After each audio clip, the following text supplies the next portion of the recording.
Hello guys and welcome to our new video. Today I will show you how to find YouTube watch later playlist that you made. I won't take any much of your time, so let's start the video. The first thing we need to do is check if our YouTube is up to date. As you can see, mine is. I will open it.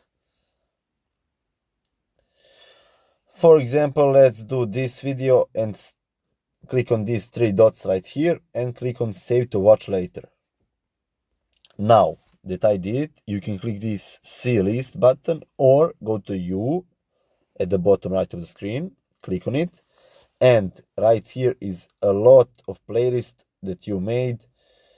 Watch later, mine is right here, and when I click it, I will see it. I don't know what is this video, and that will be all. You can remove it like I did now. Yeah, it's that easy.